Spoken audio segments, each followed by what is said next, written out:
Now, I first met Paul, must be well over 10 years ago. Every year we go down to Smithfield in London, where William Wallace was hung, drawn and quartered.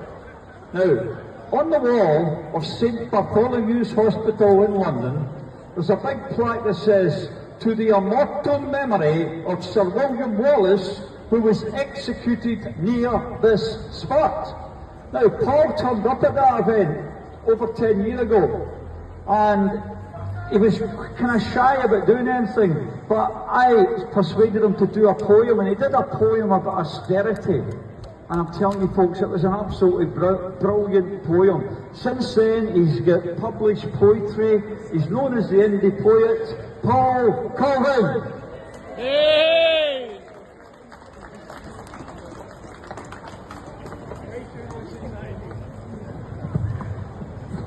Thanks very much, everyone. I met Alex Salmond in 2014 and wrote this poem after I met him. He inspired this one. It's called My Bonnet and Me. I'm coming for battle and will charge at the gun in order to right all the wrongs you have done, and indeed question motives as to why they're so wrong, and leave if I must from the land I belong. I am not some pretender, and for this seat I'll vie. Yet some in Westminster have dared to ask why. Why do you think? Can't you work this one out? Well, once I have spoken, you'll be left in no doubt. Make ready your defence, I am fully prepared. I'll let Westminster bullies hear Scottish views aired.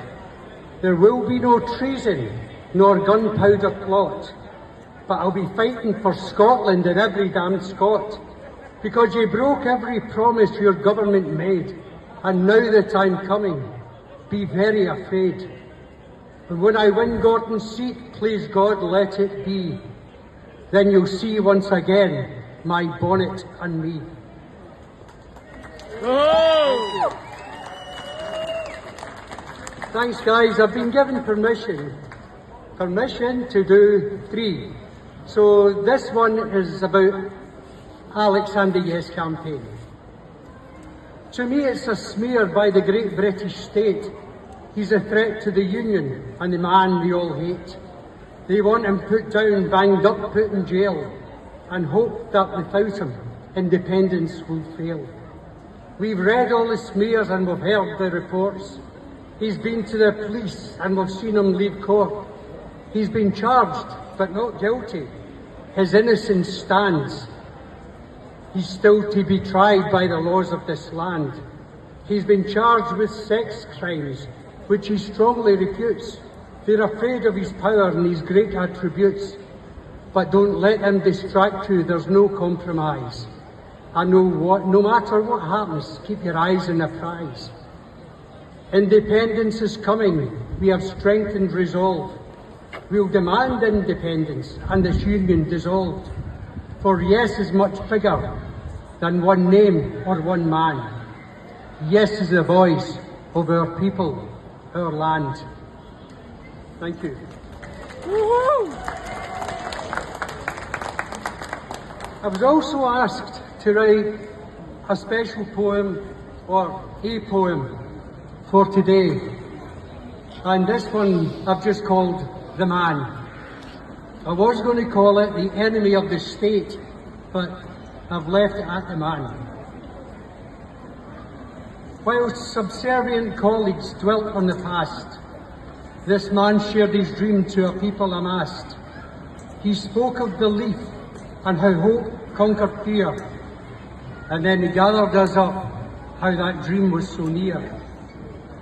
He embraced everyone and saw the world as his stage, a stage where a movement, where yesers engaged, then left us a legacy like never before.